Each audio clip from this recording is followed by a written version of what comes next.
Estamos ya de vuelta en Noticias a las 7 a.m. Abordamos ahora uno de los temas que el día de ayer puso en evidencia lo vulnerables que son los funcionarios públicos del sistema penitenciario. El día de ayer, pues según informaciones de la policía, 2 individuos a bordo de una motocicleta, sicarios pues, le dieron muerte al director del centro carcelario de máxima seguridad Fray Janes II. ¿A qué están expuestos quienes trabajan en el sistema penitenciario? Para ahondar en este tema nos acompaña acá en el estudio Eddie Morales. Él fue director del sistema penitenciario durante el gobierno de Álvaro Colón. Buen día, señor Morales. Buenos días a todos, buenos días a ti. Gracias. Por este espacio que verdaderamente uno le da la oportunidad a expresarse de una manera bastante libre y aparte de eso con el deseo de aportar para fortalecer no solo a nuestro país, sino que a la sociedad guatemalteca.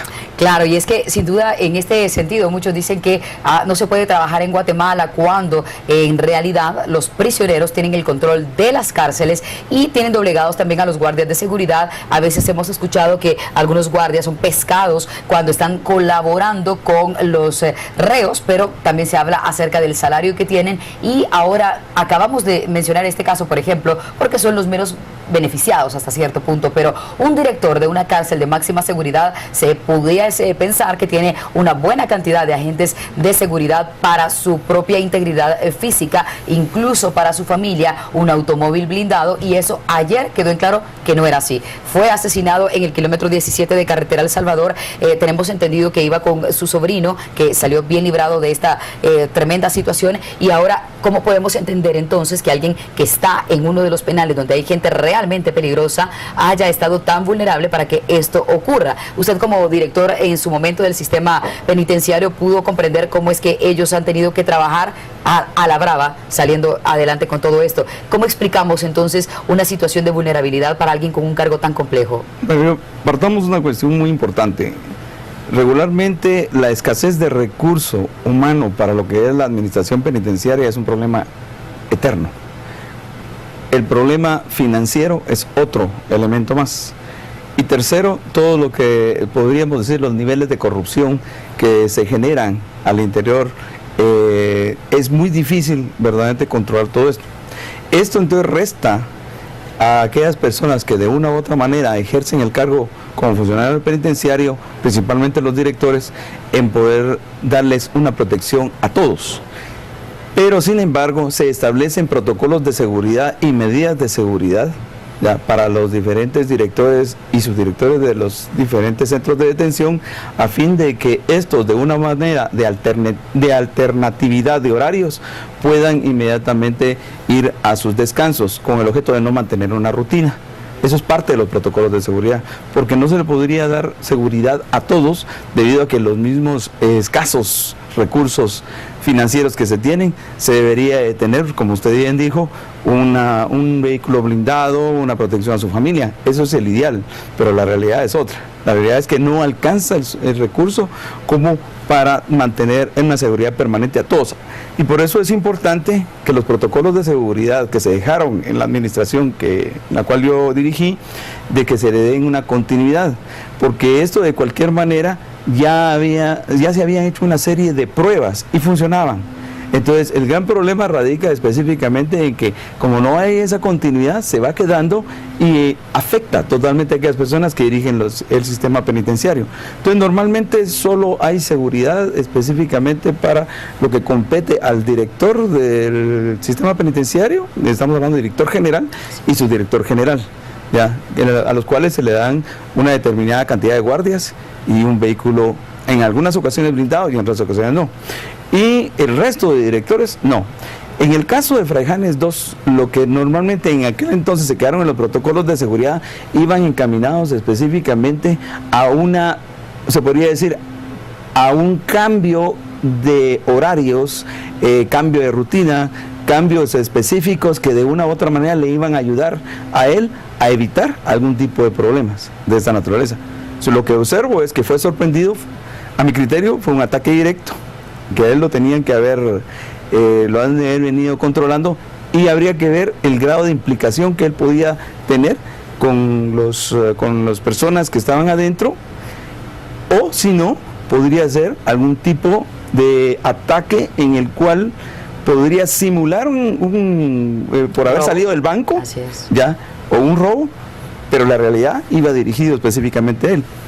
¿Qué grado de responsabilidad tendrá la persona fallecida? Eso lo determinará las investigaciones pertinentes. Ahora bien, usted tocó un punto toral en todo esto. Si bien es cierto, se manejan dos hipótesis y no se tiene a ciencia cierta qué fue lo que ocurrió.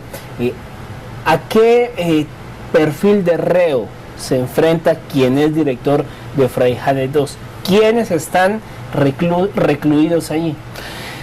Mire, normalmente esta prisión, tanto lo que es Fraijanes 2 como Fraijanes 1, se establecieron con protocolos de alta seguridad. Eso hay que tener muy en cuenta. Fíjese que la clasificación en la Ley de Régimen Penitenciario del 33/2006 establece, primero, los centros de detención para preventivos, para una privación de libertad preventiva. Luego vendría el de condena y el otro, el de máxima seguridad.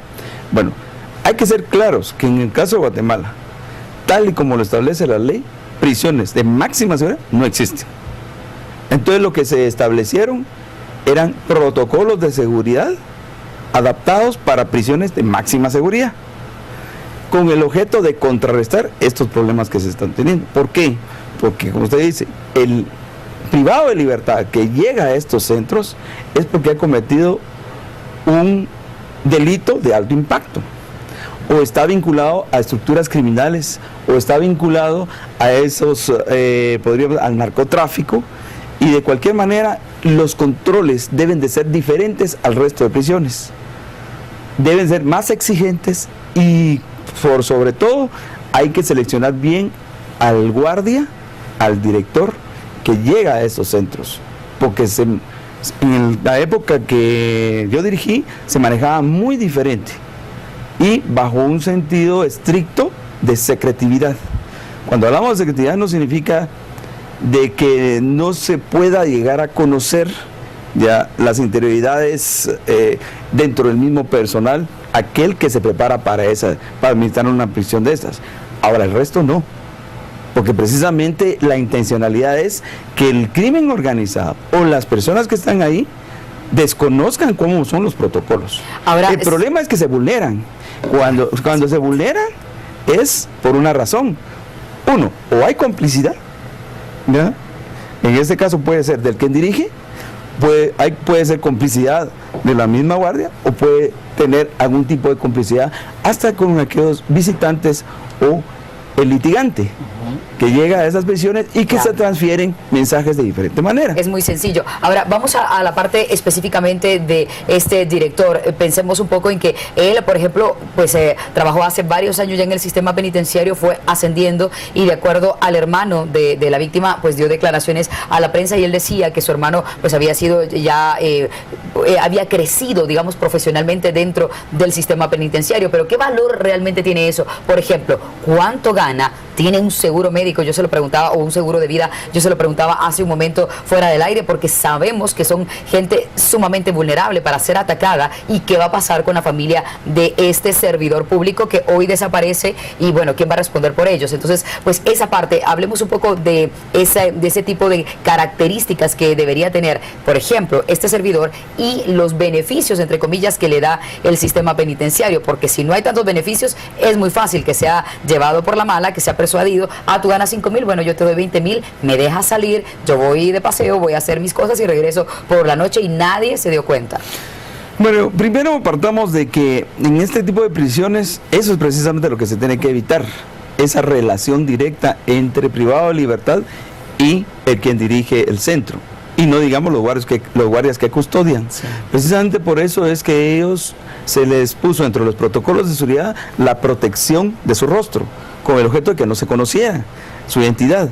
Y luego se utilizaban otro tipo de protocolos, como insisto, el cambio de rutinas diarias. Bueno, de cualquier manera, las personas que estaban en estos centros y que realmente dirigían, hasta cierto punto se les proveía de lo mejor posible para que ejercieran bien su trabajo. Y todos los guardias, eso sí, durante mi administración, a mí me impactó cuando llegué al sistema en una oportunidad en el cual había fallecido un guardia, y fue triste ver que en una gorra los compañeros de él empiezan a hacer una recolecta para enterrar a su amigo. Sí, sí. Esto me impactó de una manera tal que empezamos a luchar para que se les autorizara un seguro de vida de 25,000 quetzales. Porque la vida no tiene precio, definitivamente, pero al menos que se le ayudara en el entierro y al mismo tiempo que se le dejara un poco de dinero a la familia para que le diera oportunidad. ¿Vigente? Yo diría que debería estar vigente, porque es una protección a todo el funcionario penitenciario y que es una carrera digna, y por lo tanto esa dignidad debe mantenerse hasta el último segundo de su vida. Entonces eso es lo que hay que entender. Entonces se supone que al director debe proveerse esos 25,000 quetzales, porque estaba contratado bajo un renglón 022, y no digamos los 011 también, que ya son la planilla fija. Los que nunca se podrían cubrir porque el mismo tipo de contrato no da para eso es el subgrupo 189 y el 029. Bien. Esa Tenemos sería que la terminar la entrevista. Gracias por darnos esta información que realmente nos da, pues sin duda, una idea de cómo es que ha tenido que enfrentar toda la gente que trabaja en el sistema penitenciario, calificado por muchos como el patito feo de la administración pública. Nadie se quiere hacer cargo, no gana votos para un político. Realmente es realmente un tema pues dejado allí de lado. Muy brevemente, por favor. Quiero cerrar con algo muy importante. Cualquier sistema penitenciario alrededor del mundo debe ser dirigido por personas de vocación, con conocimiento de causa, y fundamentalmente debe incentivarse no por cuestiones políticas, sino por el sentido técnico-científico. Hoy por hoy, el cambio del tema penitenciario ha cambiado y se ha convertido en ciencias y administración penitenciaria. Mientras sigamos nosotros teniendo un pensamiento que es un guachimán o es una persona que nada más va a ir a cuidar ahí, estamos absolutamente equivocados. Claro, no se trata de alguien rudo, sino de alguien con capacidad. Bien, gracias, señor Morales, por habernos acompañado. Así es. Bueno, vamos ahora a la pausa. Al volver